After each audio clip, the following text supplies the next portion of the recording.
Hey, Carl here from Columbia Water Gardens, and today I'm going to teach you a technique that you probably are not going to be taught in school.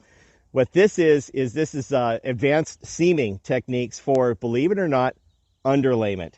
So on social media today, I've had a lot of people commenting and looking about the size of this project that I'm on right now, and they're asking, why are you seaming your underlayment? I'm going to explain that to you in a second, but first I'm going to show you how. It's really, really simple. Now, a lot of people have their own techniques of seaming underlayment. Like, for example, some people will take a big propane tank and a big torch and they'll sweep it using a broom. But if you don't know what you're doing, if this is your first time, having smaller tools sometimes, believe it or not, actually makes it a lot easier. And I'm going to show you how this is done. It's really simple. First things first, you got to have safety because we are working with a flame. We are working with a lot of heat. And if I don't wear gloves, I absolutely assure you my hands are going to get torched. Check this out. A lot of you guys are very familiar with this. It's just a basic, it's a basic torch with the self-igniter, and you can adjust the torch on the dial here. So if you check this out, what we don't want to do, let me turn this on. What we don't want to do is we don't want to have a big flame like that. We want it to be nice and gentle.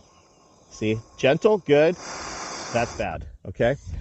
So a nice gentle torch.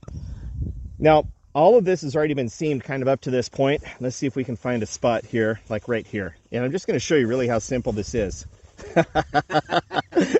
Joe, my cameraman, he just fell into one of our holes that we dug out for the footings for the deck that's gonna go over the top of this pond here. But here we go. What I like to do is I like to start by torching the liner, or the underlayment that's on the bottom side here. Then I'm going to finish by torching the top, and then it just gets laid down. And I'll show you how simple this is. Nice gentle flame. You see it kind of blistering up a little bit there? And it goes down. It's that simple. I mean, it's that simple. The reason why we have to do this is because of this.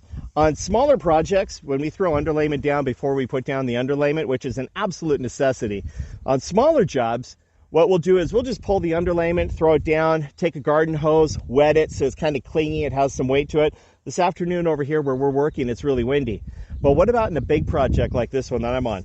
For example, today we're seaming, well, the pond here is 43,000 square feet. It's an acre.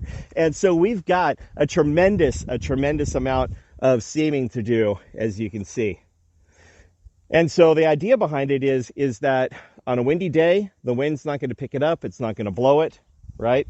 But also most importantly is that when we go to lay down a 4,000 pound liner that goes over the top of this, it's not going to pull, it's not going to tug, and these things aren't going to come apart. I'll show you this. Like right now, Kyle's over here on this end.